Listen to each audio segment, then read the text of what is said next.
Cristiano. He's a lovely man with a big heart. He's got a very interesting story. He was very anxious. He's scared of the dentist just because of his past dental experience that he had, and he basically was in a lot of pain, and that was the main reason why he was coming in. He had a lot of decay, worn teeth, chipped teeth, a lot of discoloration. He couldn't function that well because all his back teeth are missing. Few years ago, I was a support worker. I was a counselor in a youth refuge with kids, teenagers, let's say. And while I was working, I had this contact with a Brazilian guy that was in Italy, and he got tuberculosis from his brother that just came back from Brazil. And while I was working with this boy to help him in life and stuff, I got tuberculosis. 5-6 months in hospital with fever 40 degrees Celsius every day. Losing a lot of water, losing a lot of weight, and I guess my teeth were demineralized by that, and I started to lose my teeth one by one. So at the end, I managed to recover, to heal, and back to normal life, but my teeth remained much less and weaker. Essentially, we want to get him out of pain and back into health, oral health, state of health. And then once that happens, we are planning to restore his bite, and then restore his function, and then restore aesthetics. The way I talk, my position, the way I keep my mouth is changing. My back is starting to hurting, I start to get more bent in front, and I was told that it's because I missed some teeth, and that affect all the position, all the receptors in the ears that are connected to the jaw, that keep your balance. Being your jaw in a different position affect these receptors, and so you adjust your position, but it's wrong position. It's just because your ears think, okay, the whole wall is bended, is inclined. Anyway, so that thing pushed me to, okay, it's time now to do the big expense and the big job, because it will knock me down for a while, to do all the teeth. So the first stage of his treatment will be always to restore him back to health, getting him out of pain. Then we plan to restore his function by replacing his missing teeth with dental implants, and then we restore his aesthetics with porcelain veneers. I don't open my mouth so wide as I was used to. I don't laugh so loudly or so openly. When I speak, I tend to turn my head so they don't see really inside my mouth. Yeah, there is that part. And one of the strongest tool that you have in life with dealing with people is make them laugh and laugh in yourself. If you smile and laugh, it changes everything in a relationship with a person, even if they don't know you. Straight away, it makes them reacting positively towards you. So it's important that when you speak that you are eyes that are smiling already the eyes, but also you smile with the mouth. Being the teeth like mine now, because smoker, because missing, because crack, smash, ruin, I struggle to smile. I smile very little, I do little smile. And people perceive that like, okay, he's not very open. He's smiling, but he's not very prone to smile.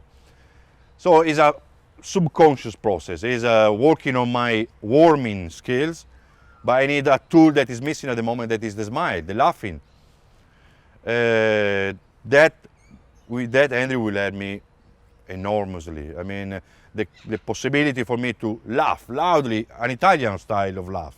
They're really noisy, embarrassing sometimes, but it's okay, I'm Italian, I can do it.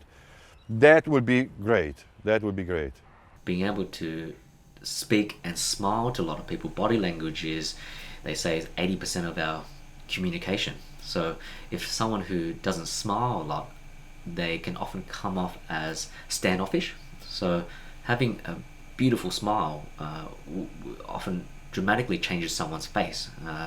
It makes them look happier instantaneously. It makes them look more approachable. So I imagine him working out of his pizza van, because he's working with the public a lot, that would be of a big benefit for him. Restoring his functional occlusion can be very complicated, because he doesn't have any bite whatsoever at the moment, because all his back teeth are missing. We use what we call a deprogrammer, and essentially that just relaxes his jaws so it goes into an unguided position that's not affected by his teeth. Ideally you wear this all the time, and for up to a month, but at least 2 weeks. What happens is this little. I'm sure if you've seen one of these things, but see this little bump there. Mm-hmm. That little bump is the only bit that you're going to bite on. Okay. And that allows your jaw to go in a position where it's not dictated by the teeth. All right. Now it's like my teeth. My jaw goes into a position where the teeth are guiding it, and may not necessarily where the jaw joints are supposed to go. So the jaw, if it was just like you can imagine, like say for example, actually I was thinking about this the other day. I've got a garden gate. That when I close the garden gate, I have to lift it up a little bit to get the hinges get loose. Yeah, a little bit loose, and every now and then I have to screw the hinges really tight to get it right in the hole. And it's the same thing with your jaw joint. That made me think, most people's door doesn't fit their hole. That's it. So this is ideally this. If you wear this for 2 weeks, what happens is because you go only bite on this. This tells me where your door frame is. Okay. Normally when he bites down, it's dictated by where his teeth want to touch, but he has no back teeth. So he's in this awkward position that is not reproducible and it's not comfortable for his jaw. So we deprogram his muscles of his jaw, and then we record that position. And then we essentially create his new teeth to that position. And then once we create that new position, we know where the teeth will finally go, and then we can place implants underneath into that position to make sure that the implants are lying directly under where his teeth are supposed to be. So it's a few stages to get to that final outcome. Also, if he's in the position where his jaw wants to be, then he is less likely to break his veneers later on as well.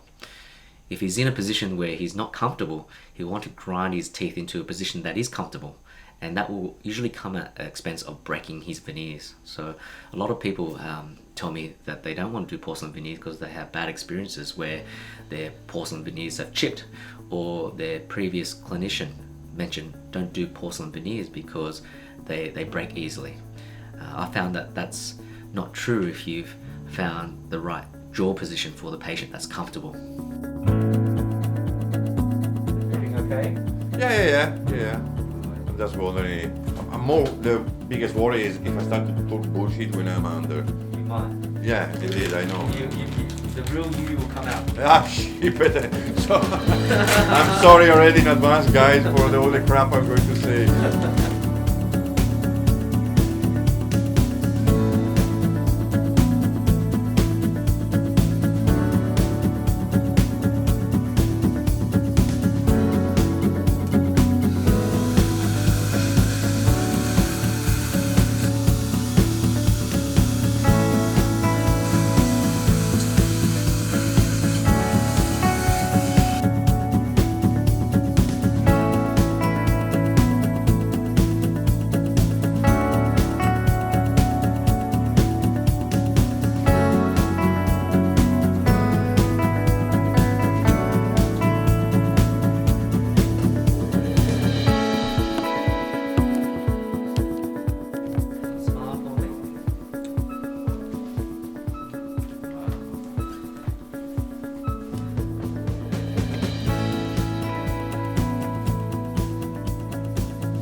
I remember my first young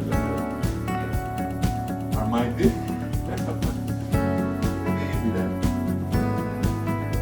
Stupefacente, veramente, bellissimo,